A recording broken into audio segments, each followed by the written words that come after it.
Bienvenidos a MIN Mayagüez, la patria que queremos. Antes de comenzar, un breve mensaje.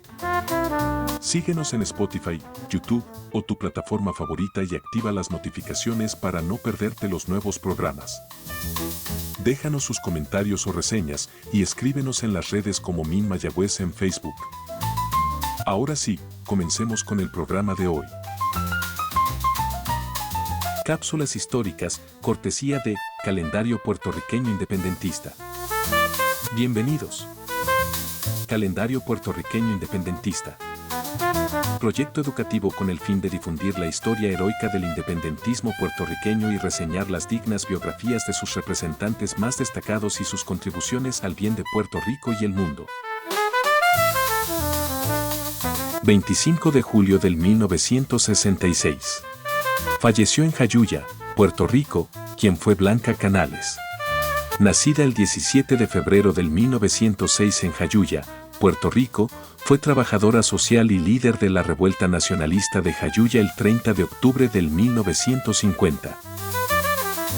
25 de julio del 1978. Fueron asesinados en el Cerro Maravilla en Villalba los jóvenes independentistas Arnaldo Darío Rosado y Carlos Enrique Soto Arribí.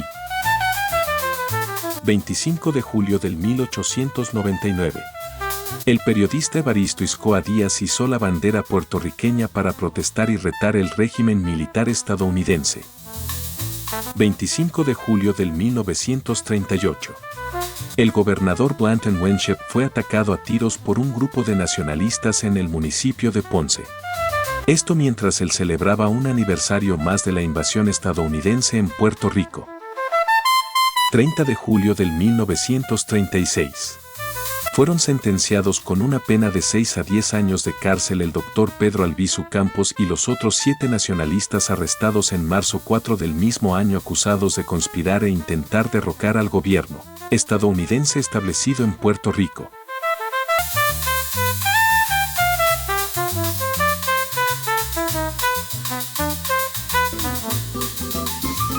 Muy buenos días, queridos Radio Escucha. Le habla David Rivera desde el programa radial La Patria que Queremos, que es el órgano informativo de educación política y educación popular del Movimiento Independentista Nacional Ostosiano de acá de la zona de Mayagüez, haciendo trabajo desde la misión Ezequiel Lugo Morales. Hoy me acompañan aquí en el estudio el querido compañero Jorge Tantado Echevarría. Muy buenos días, David, buenos días al invitado y al compañero Herrera. Y me acompaña también el querido compañero Jamón Ejera. Saludos, muy buenos días a todos. Y nuevamente nos honramos de tener presente al compañero licenciado Roberto Cardona Viña.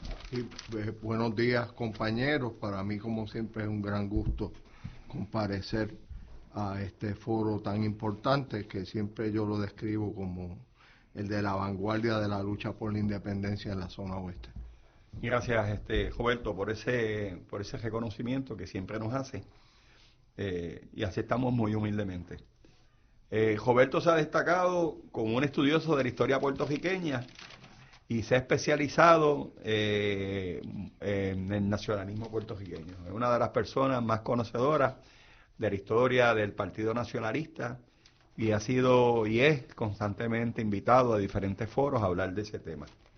Hoy tenemos la oportunidad de tenerlo en el estudio y poder desarrollar el tema agresión, invasión, consecuencia de la guerra hispano-cubana americana en Puerto Rico. No vamos a pasar con Roberto sin antes hacer unos mensajes. Este programa se sostiene por el compromiso de nuestros auspiciadores.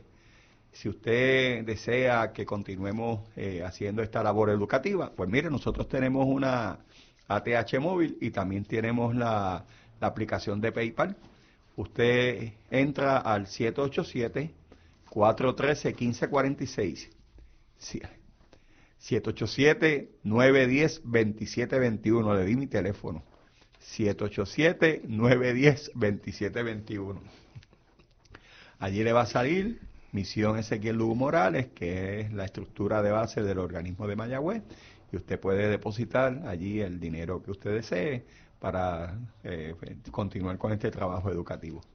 También informamos que hoy a las 11:30, ya a las 12 del mediodía, se desarrolla en Guánica el acto de repudio que realizan los compañeros del Partido Nacionalista, aquel 25 de julio que las tropas estadounidenses empezaron su campaña terrestre, producto de la guerra hispano-cubana-americana en Puerto Rico. También a esta hora se están celebrando allá en Cerro Maravilla, en el Cerro de los Mártires en Villalba, recordando aquel vil crimen, asesinato contra los jóvenes puertorriqueños, Arnaldo Darío Rosado y Carlos Sotorribi. Roberto, buenos días. Sí, buenos días. A la verdad que el día 25 de julio de cada año es un día muy importante en Puerto Rico. Y no desde el presente, sino desde hace mucho tiempo, porque era el día, es un día grande en España, es el día del patrono de España, a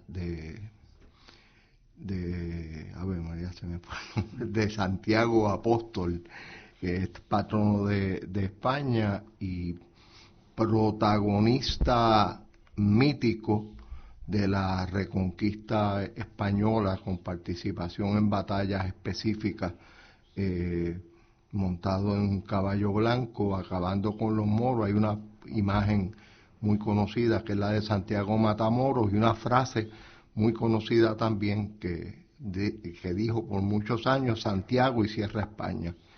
Es decir, es un símbolo de lucha muy importante en ese país, y de hecho, si escrutamos un poco las escrituras, sabremos que Santiago, el personaje histórico, el apóstol de Jesús de Nazaret, fue un hombre muy eminente y de un gran valor, que para disponer de él, el gobierno de entonces en Judea lo mandó a acuchillar. Herodes Antipas lo mandó a acuchillar porque ya no sabían qué hacer con Santiago.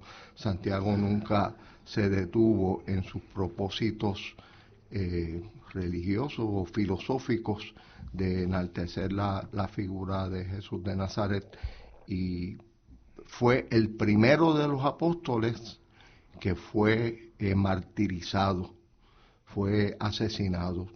Eventualmente todos, menos Juan, fueron martirizados, pero el primero fue el que se le hacía más difícil al régimen del momento, Santiago.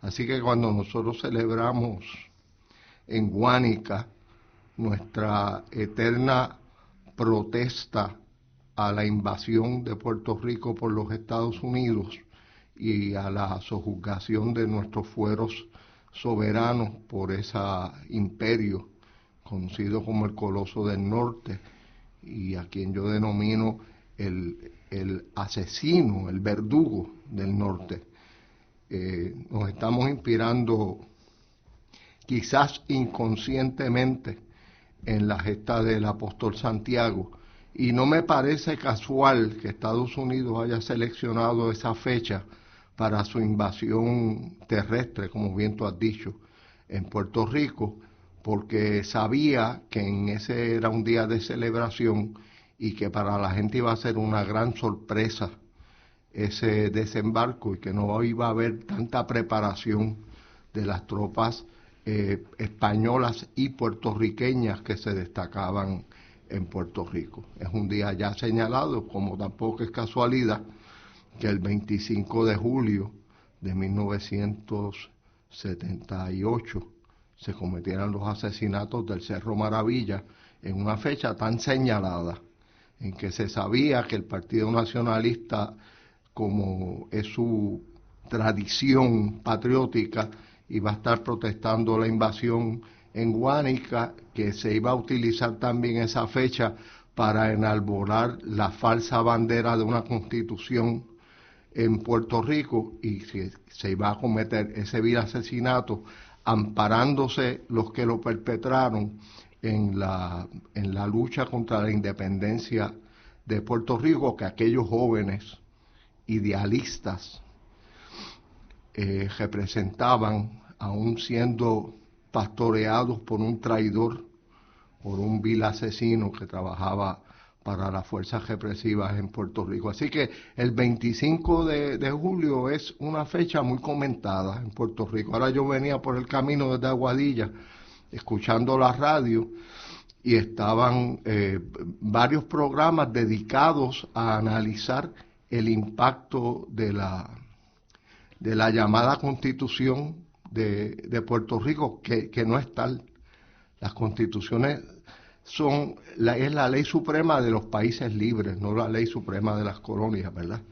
Y un compañero nuestro que se distingue por su clara inteligencia, el compañero Fernando Martín García, decía que el problema de Puerto Rico no era de segunda vuelta ni de representación proporcional con el resultado de los votos en una elección, sino que era un problema más profundo, que es un problema de libertad. Cuando Puerto Rico sea libre habrá democracia, porque seremos los puertorriqueños los dueños y los responsables de nuestro destino, mientras tanto no.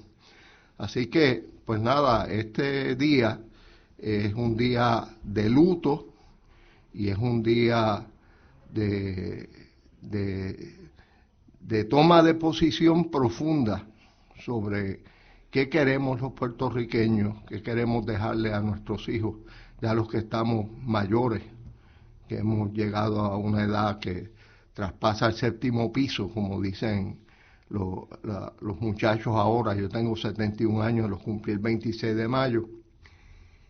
Pues en esta fecha pensamos qué va a ser de los que vienen con posterioridad a nosotros en el camino de la vida, de cara a los altos valores de la humanidad que se pisotean en Puerto Rico cada día que nos levantamos viviendo en una colonia en la que no mandamos nada y que está profundamente corrompida por los intereses de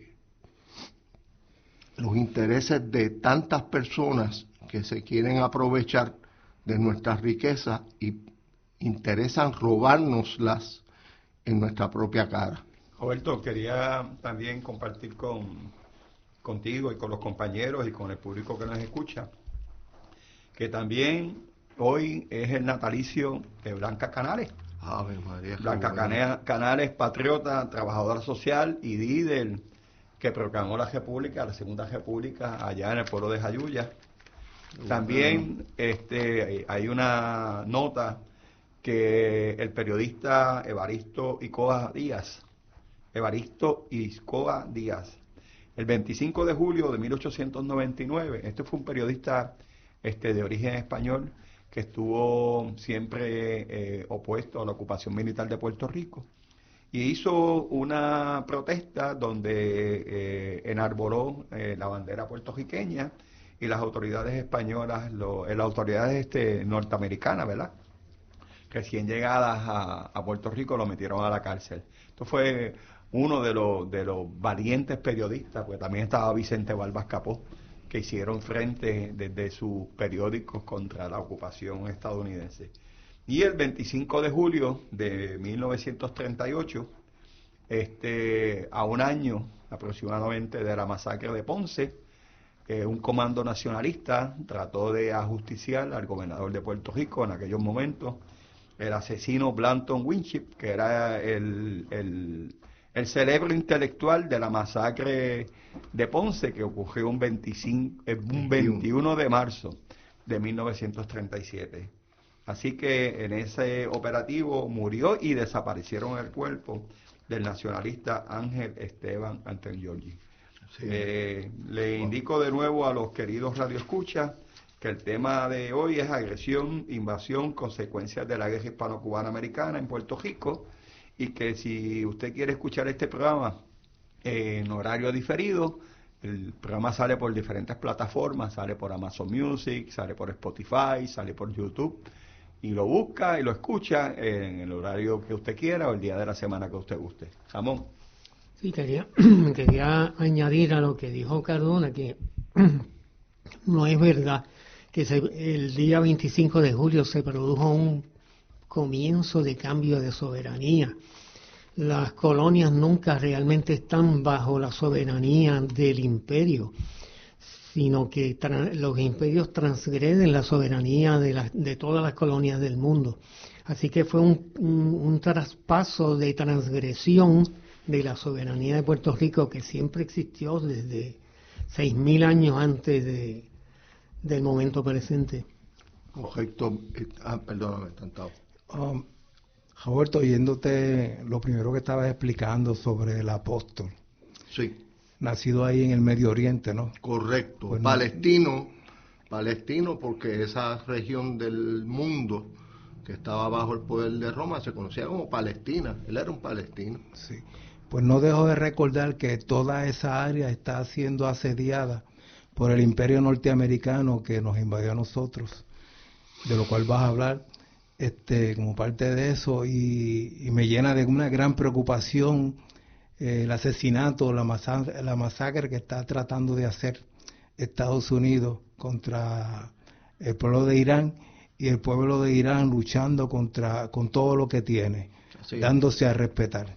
Y por eso pues quería hacer esa mención, porque es bueno que la gente sepa que ese sitio donde nació el apóstol y donde nació Jesús está siendo asediado por un imperio quien ha puesto unos barcos por allí, y desde allí que está bombardeando los diferentes lugares e irá defendiéndose con todo lo que tiene. Claro que sí, y te agradezco tanto el comentario, porque creo que en todo el sentido de la palabra, Irán es el vencedor de toda esa contienda.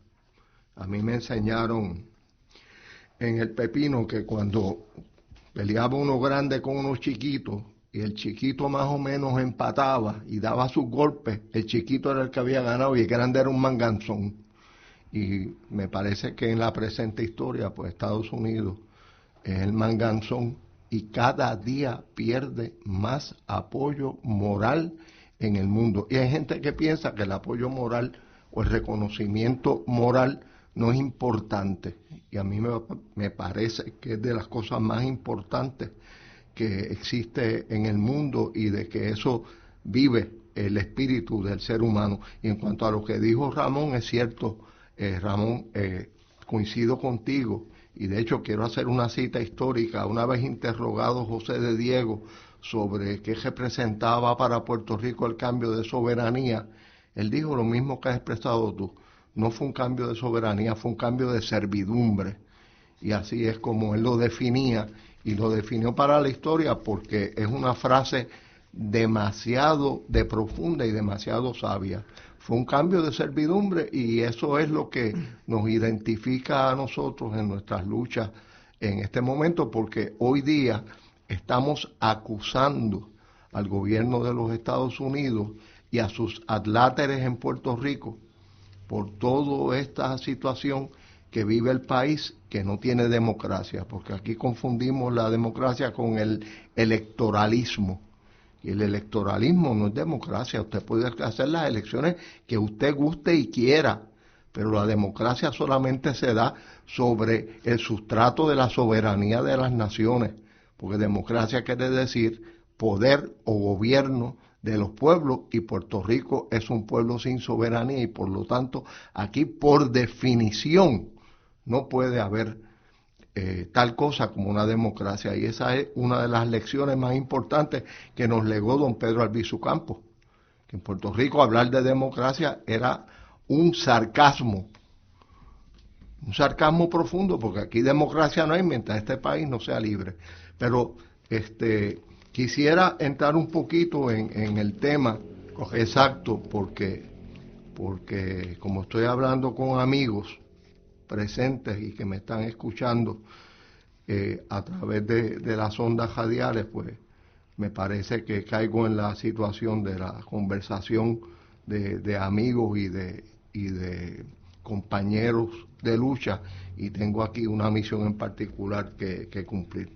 Pues el asunto de la invasión, pues ya se ha trabajado bastante en términos de cuándo fue, quiénes estuvieron, cuál fue la reacción del pueblo, etcétera.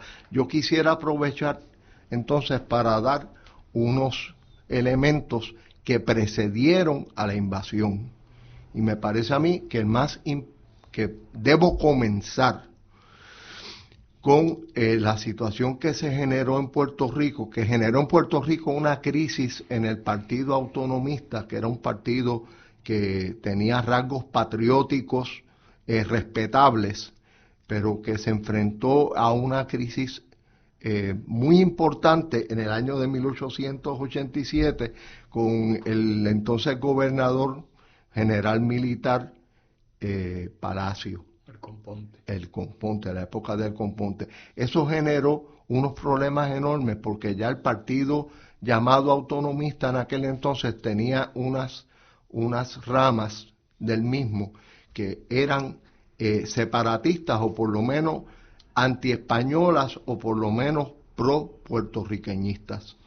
Y a partir de ese momento se crea el problema para los autonomistas de esa época y me parece a mí que para todo el pueblo puertorriqueño, ellos los que se llaman autonomistas en el día de hoy, que fue la situación de la legalidad. España se da cuenta de esa situación. España es un país que tiene una gran trayectoria y una gran tradición intelectual y ha tenido grandes juristas desde Alfonso X el Sabio y en adelante tantos que han creado un derecho típicamente español que de hecho se condensó en el Código Civil que nos llega a nosotros en 1888, que trajo toda la herencia griega y romana del desarrollo del derecho.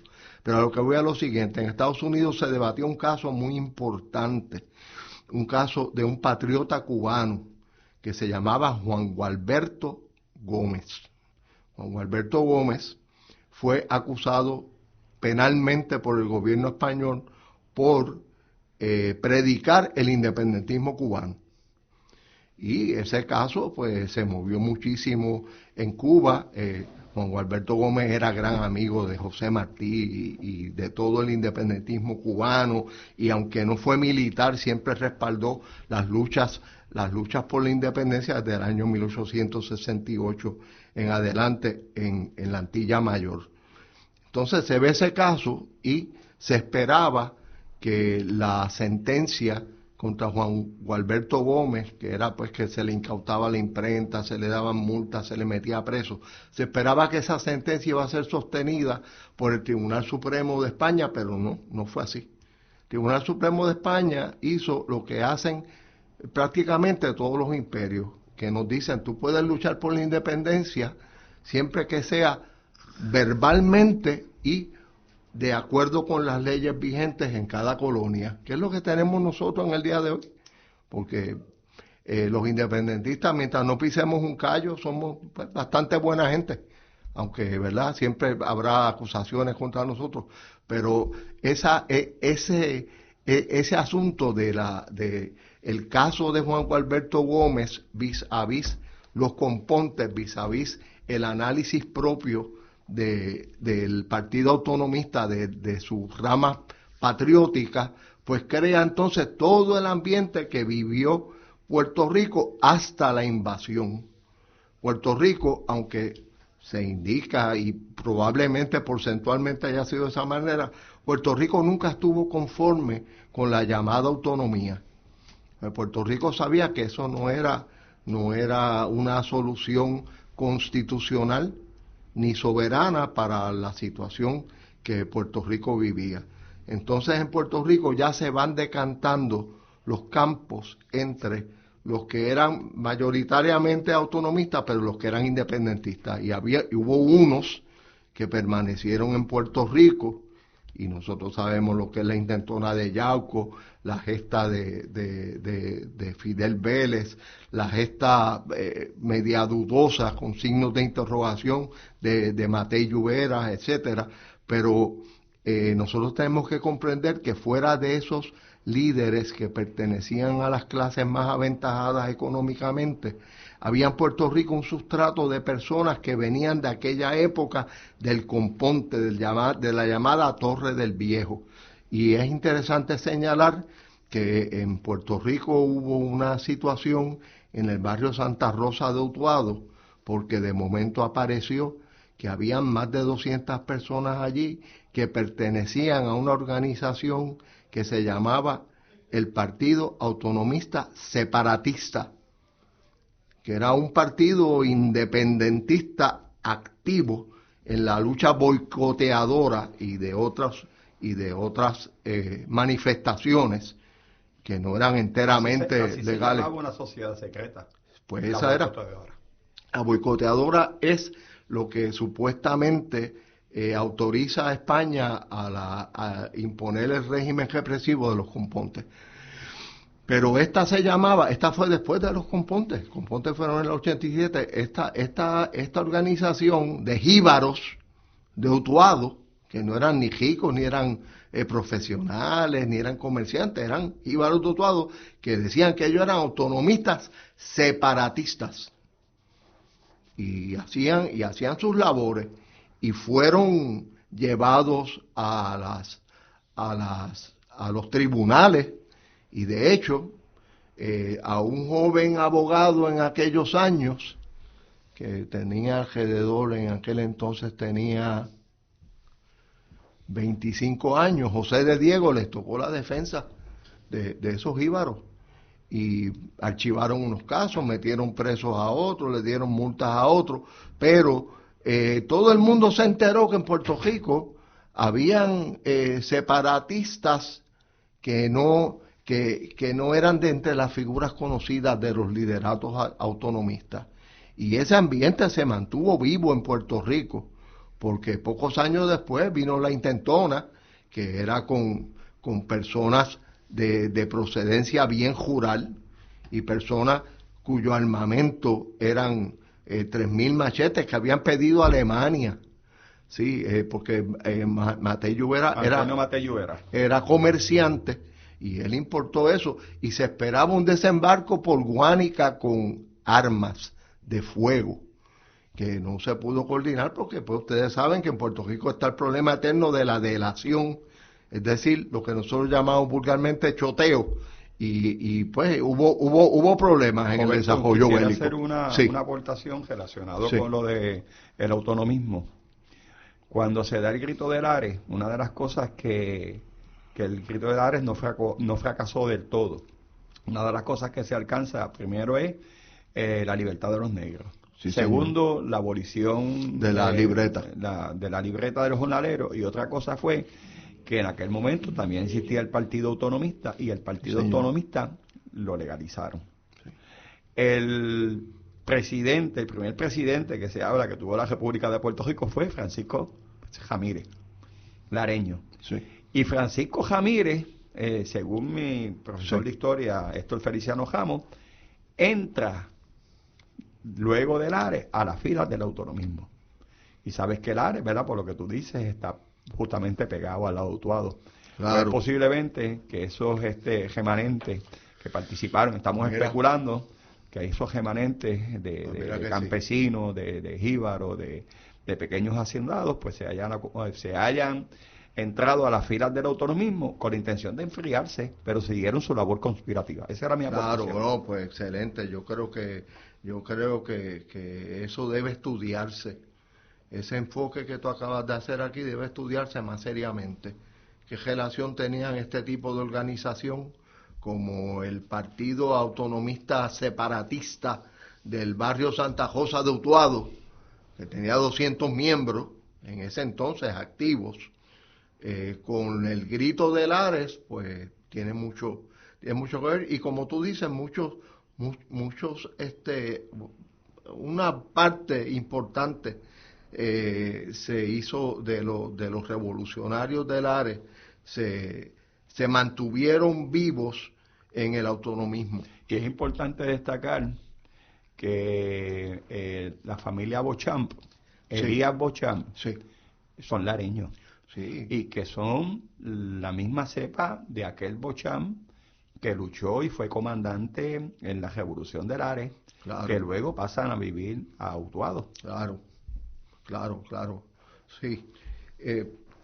Bueno, pues entonces, siguiendo con lo que quería decir, es que se nos ha querido presentar una idea de que Puerto Rico se volvió totalmente autonomista, para cuando la invasión americana. Y yo quería resaltar el hecho de que no es de esa manera, no es tan sencillo, y que aún personajes históricos que a nosotros en un sentido nos decepcionan, como Luis Muñoz Rivera, pues mantuvieron un independentismo como quizá un último recurso si no se lograba una autonomía verdadera para Puerto Rico, aclarando que la autonomía, el ideal autonómico de Valdoriotti y de Castro no era el político administrativo, era el que con el reconocimiento de la soberanía Puerto Rico podía ser una parte con plena autonomía de otro país. Pues nada, Muñoz Rivera siempre, por ejemplo, en sus cartas a Lola Rodríguez de Tío, decía, no, yo soy independentista, pero Muñoz Rivera, contrario a otros grandes líderes nuestros, como don Pedro Albizu Campos, siempre lo pongo por ejemplo, Pedro Albizu Campos tenía plena confianza en la capacidad del puertorriqueño para luchar por su libertad. Plena confianza. Luis Muñoz Rivera no tenía ninguna confianza, ¿verdad? Y eso entonces lo alejaba de la corriente más progresista. Por ejemplo, cuando Geraldo Forres viene a Puerto Rico con la misión de entrevistarse con Muñoz Rivera para que se uniera a una revolución independentista en Puerto Rico, pues Muñoz Rivera en sus escritos exalta la figura de Geraldo Forres Vélez, pero no se unió a él.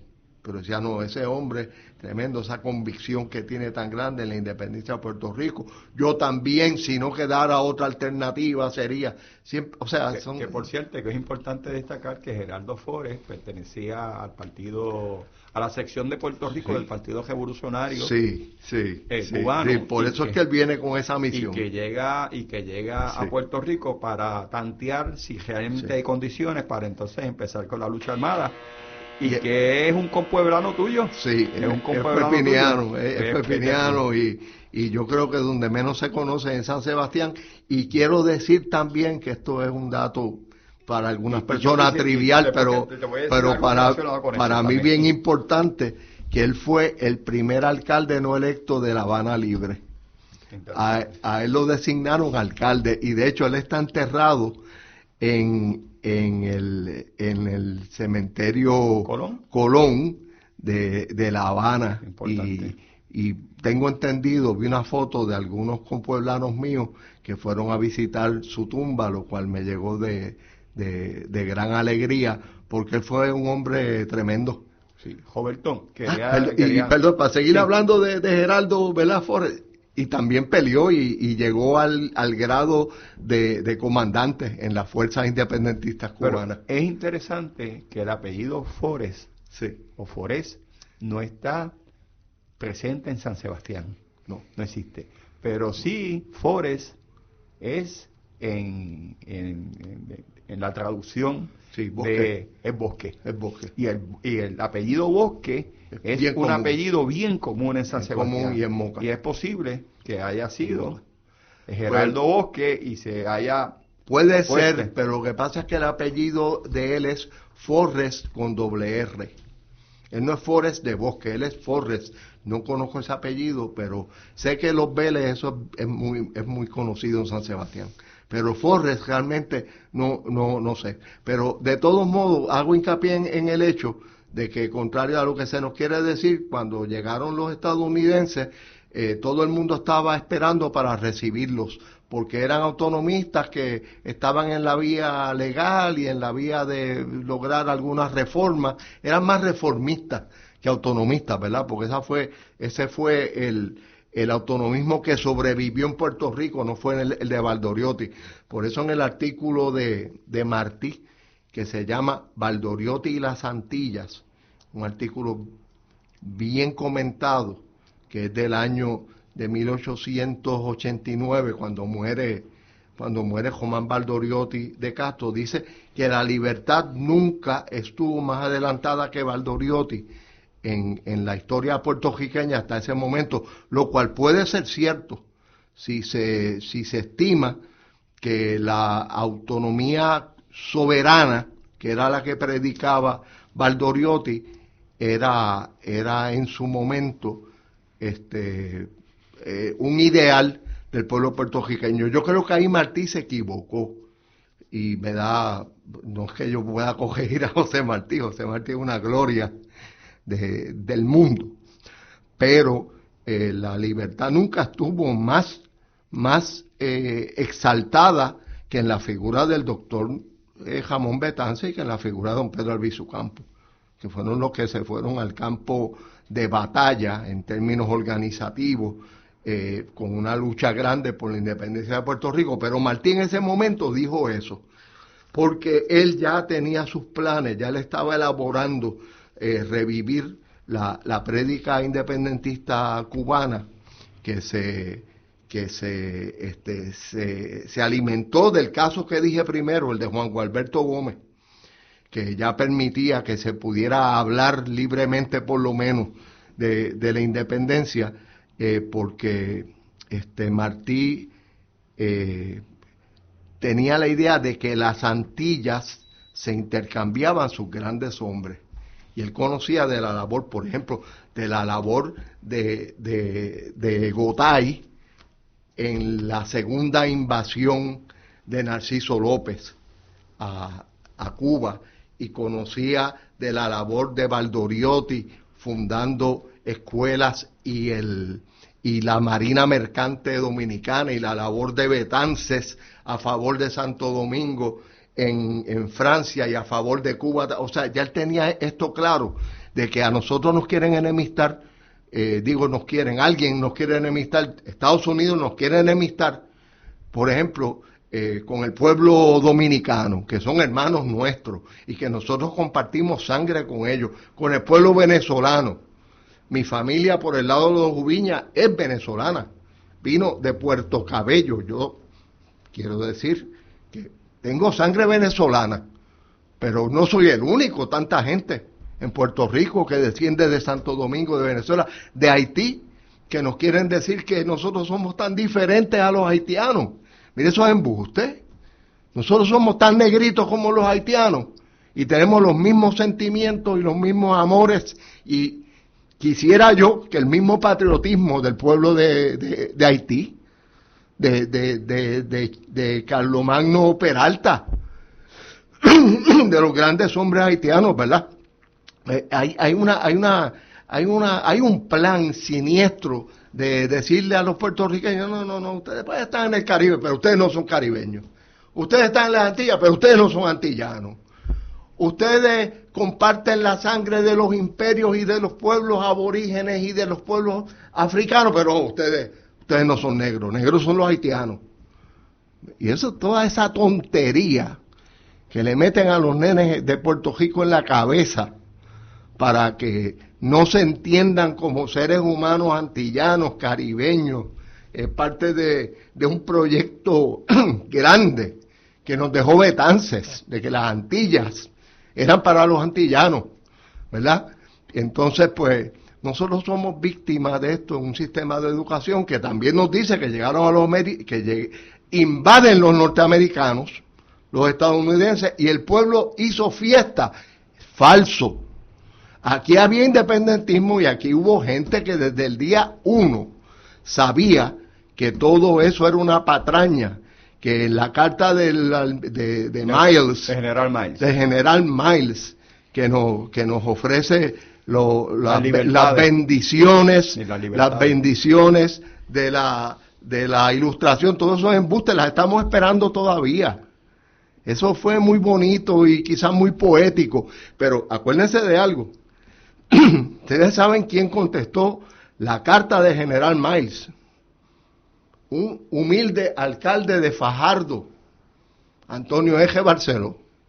Se la contestó públicamente en la prensa puertorriqueña diciéndole: bueno, eso que ustedes prometen nos lo tienen que dar, porque la principal bendición de la civilización ilustrada es la libertad.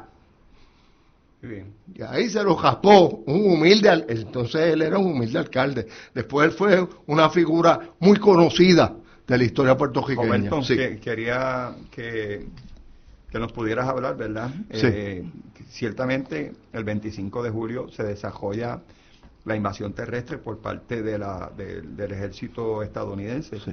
Pero antes de la invasión sí hubo agresión y hostilidades. Si nos pudieras tocar algo de qué pasó antes de ese 25 de julio. Pues mira, te voy a decir qué es lo que pasa aquí. Hay una figura muy controversial en la historia de Puerto Rico, es el doctor Ena de Ponce, la persona que de alguna forma se gana la confianza mayor del padre de la patria, de Betances. Betances tenía una gran fe en el doctor Ena, y aparentemente en algún momento Ena fue una persona que de unos méritos que provocaron esa confianza del doctor Betances. Pero mira, tenemos a Ena desde marzo, porque estas cosas vienen pasando rápido, ¿verdad? En febrero 15 se hunde el Maine y qué sé yo, pero ya esto venía de antes, vamos. Pero Estados Unidos estaba bien pendiente de cómo quedarse con los últimos vestigios del Imperio Español en América, que era Cuba y era Puerto Rico. Y entonces, pues ya empieza este señor Ena en marzo de 1898 a visitar senadores estadounidenses. Pero no solo eso, a reunirse con el subsecretario de la Marina de los Estados Unidos, que ustedes saben quién era. Ay, Dios mío. Eso le dicen en San Sebastián confesarse con el diablo. Él se reunió con Teodoro Roosevelt, que era el subsecretario de la Marina. Se reunió con el secretario de la guerra, que era de apellido Alger, y se reunió con el presidente McKinley para darle toda la información de lo que eran las guarniciones españolas y el número de hombres y el número de armas en Puerto Rico, ¿verdad? Entonces, pues, y otra cosa, dijo que él iba a hacer que por favor que le dieran el puesto de comisionado civil puertorriqueño en la invasión. Toda esa mitología de que fue una invitación que se le hizo a Estados Unidos para invadir, no está desprovista de una realidad histórica que se condensa en la figura del doctor Ena. Porque el doctor Ena, bueno, digo, nómbreme comisionado civil, yo trabajo gratis. O sea que la labor de Ena en la invasión fue ad honorem.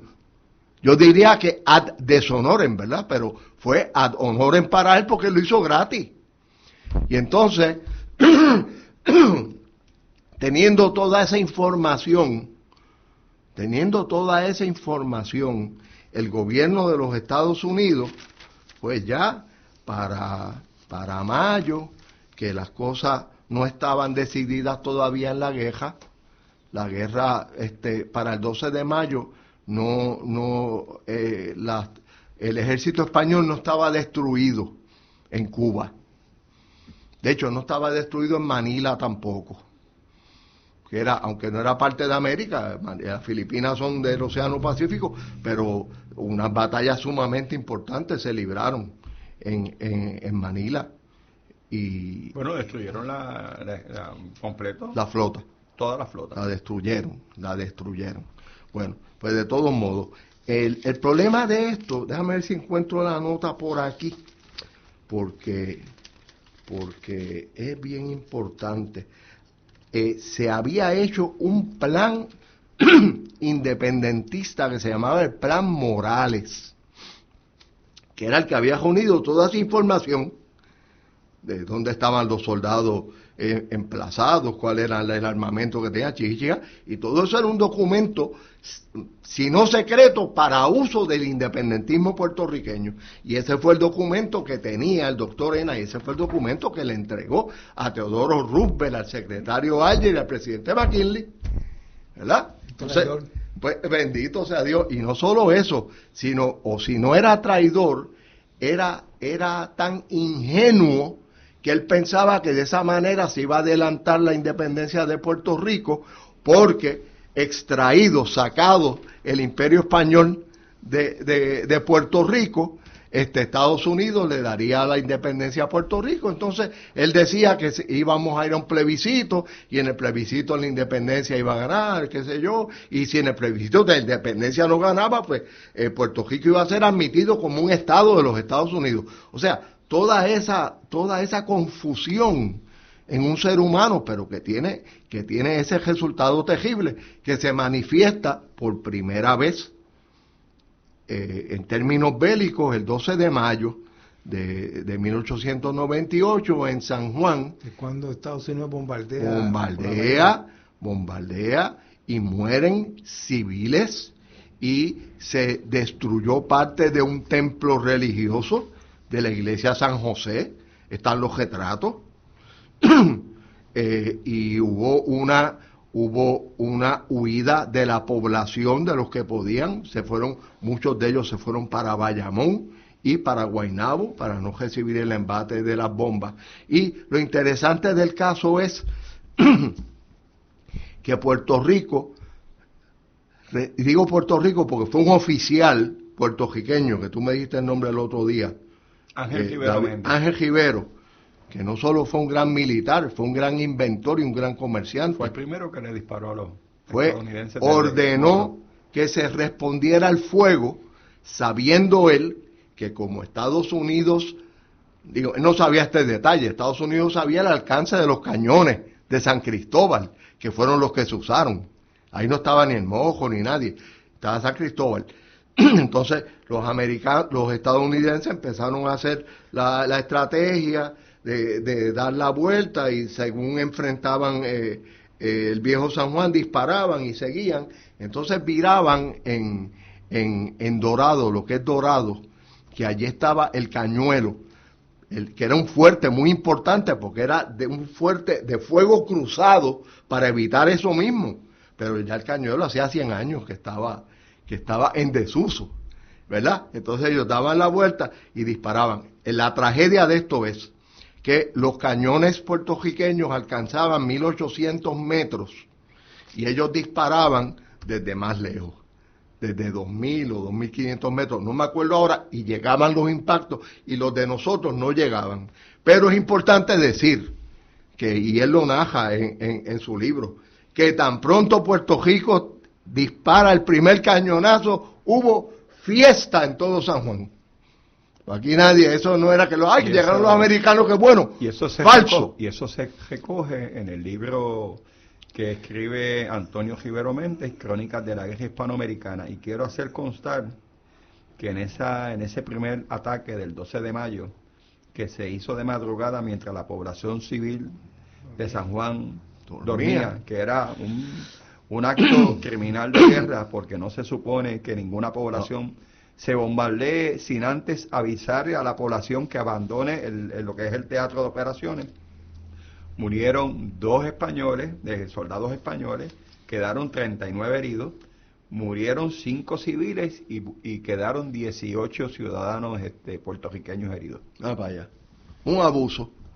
O sea, entraron violando la ley y no han cambiado sus tácticas. Siguen violando las leyes humanas, los derechos humanos de los puertorriqueños, se siguen violando. Ese fue el primer acto de agresión contra el pueblo, y el próximo que se ejecuta es que desde el 27 de junio hasta el 24 de julio, toda la isla de Puerto Rico fue sitiada por 11 barcos de guerra, y no se le permitió entrar ningún tipo de alimento ni ningún tipo de equipo, y tampoco salir con la intención de someter el país al hambre. La misma técnica, la misma estrategia que se está usando contra Cuba, que se llevarán una sorpresa. Yo confío en el pueblo revolucionario cubano, y yo sé que no va a ser fácil para nadie eliminar las glorias de la revolución cubana, pero eso es tema para otro programa. Pues de todos modos fue así, se hizo ese ataque, pero fíjense en lo importante que es la figura de Ena. que es el que con el plan Morales lleva toda esa información militar. Mira, los cañones llegan a 1800 metros. Entonces, obviamente los cañones se usaban de distintas maneras. Había una que era como tirar una piedrita en el río, que fuera brincando también. Y entonces los obuses quizás daban un rebote, pero no llegaban a donde estaban los barcos, no llegaban. Y además, ¿No hubo una declaración de guerra? No hubo declaración de guerra, no, y además tenemos que ser conscientes. El fuerte San Cristóbal, impresionante como es, pero ya para esos años ya estaba desfasado la guerra, el armamento bélico era diferente y las cosas eran diferentes. Y lo interesante es que después que hacen ese ejercicio naval de darles el rodeo y volver frente al viejo San Juan y disparar, se fueron. Entonces hay una anécdota que quizás sea trivial, pero es interesante. Entre los presos del Morro, que era más una cárcel ya que otra cosa, estaba Santiago Iglesias Pantín, y por uno de los rotos de las balas pues se escapó. Y entonces pues leí en un libro de historia cubana que si que no era puertorriqueño. No, él era español, era gallego. Era gallego, sí, él era gallego. Y pues tuvo importancia en Puerto Rico, fue un líder socialista, entreguista, ¿verdad? Pero dale, no vamos a entrar en eso. Pero de todos modos, pues decía en ese libro que si no hubiese sido por esa bomba y que Iglesias Pantín se hubiese podido escapar y quedarse en Puerto Rico, lo hubieran llevado a Cuba y que la historia del movimiento obrero cubano hubiese sido diferente. Entonces, porque se esperaba que pasara de la cárcel de Puerto Rico para Cuba. Y las cárceles de Puerto Rico eran así, eran estaciones para proseguir más adelante. Aquí estuvo Miranda también, el gran Francisco Miranda, el precursor de la libertad de América, estuvo en la cárcel, después lo llevaron, de hecho, el venezolano. Sí, el venezolano, estuvo 2 años, pero eso fue antes, estuvo 2 años y a los 2 años se lo llevaron para las cárceles de Cádiz y en Cádiz murió. Pero él sí estuvo en Puerto Rico, Francisco Miranda. Sí. Y pues también, Iglesias Pantín, lo que sea. Y eso no es nada ni importante, ni tiene que ver con el tema. Ok, de todos modos, uno ve cuáles se percibe las grandes tragedias que ha vivido Puerto Rico. Porque si ENA hubiese tenido más sentido común, no sé si es que era verídicamente, era un traidor, no lo sé. Pero si hubiese tenido más sentido común, pues no tenía que darle eso a nadie. No tenía que humillarse para ser comisionado civil de una invasión. Y gratis. O sea, que tras que fue un Judas, no cobró las 30 monedas de plata. Porque lo hizo gratis. Una cosa increíble. Y después murió, y antes de morir, hizo unos escritos a la nación puertorriqueña. No recuerdo en qué periódico fue. Fue en La Democracia, en La Correspondencia, aquellos periódicos que había antes, aquí en los años 20 y pico, arrepintiéndose de todo lo que hizo. Pero qué tarde lo hizo. Es como Trias Monge se arrepintió de las carpetas, qué tarde lo hizo. Después que destruyó. Y de lo que le hizo Albizu. Claro. Roberto, apenas nos quedan 4 minutos del programa. Ya hemos pasado del hecho de la agresión, de la invasión. Quisiera poder tocar algo de las consecuencias. Yo hice un resumen de las consecuencias, y dice consecuencias producto de la guerra, ¿verdad? Claro. Y de la ocupación estadounidense, que luego de ser colonia española por 390 años pasamos de un dominador a otro dominador, ¿sabes? Pasamos de las manos españolas a las manos estadounidenses. Desaparece el gobierno autonómico. Puerto Rico tenía un gobierno autonómico cedido por el gobierno español, que se reconoce como el gobierno autonómico. Que operó muy poco. Sí. Se perdió la poca autonomía económica y mercantil. Estados Unidos viene a controlar el 100% de las exportaciones e importaciones. Otra cosa es que tan pronto los estadounidenses ponen las botas en esta nación, cambiaron la moneda y devaluaron el peso a un 33.3%. Un ejemplo, si tú tenías 150 pesos, varían menos de 100 dólares. Llegada de tenientes gringos y empresas foráneas que se hacen cargo de toda la cuestión agraria. Ya en 1917 la ley Jones nos las imponen y es la ciudadanía estadounidense. Imposición del idioma inglés como idioma oficial, cambio del currículo educativo por un estadounidense para tratar de avanzar en la transculturación, servicio militar obligatorio, y luego en 1899 y a 1900 empieza la gran migración de puertorriqueños a diferentes partes del mundo, Hawái, Cuba, República Dominicana, México, Brasil, por los efectos del huracán San Ciriaco. Quisiera que allá al final... No, excelente el resumen que has dado. Quería anotar lo siguiente. Cuando hablé del plan Morales me referí al plan de Agustín Morales, un patriota olvidado puertorriqueño que hizo la labor meticulosa y metódica de hacer un censo de la presencia militar española en Puerto Rico. Yo quisiera saber si existe un censo de la presencia militar estadounidense en Puerto Rico y de las más de 110 instalaciones que existen en Puerto Rico del ejército de los Estados Unidos. Pues este señor Agustín Morales, a finales del siglo XIX, hizo esa labor, cometió un error, se la dieron a ENA y ya hemos hablado sobre ese tema. Quería decir algo interesante, que es que el gabinete autonómico, de hecho el gobierno autonómico, tuvo un espacio operativo de 9 días, porque cuando se declara la guerra entre Estados Unidos y España, se instauró la ley marcial en Puerto Rico y la labor del gobierno quedó suspendida. Pero hay algo que les quiero decir. España estuvo más de 400 años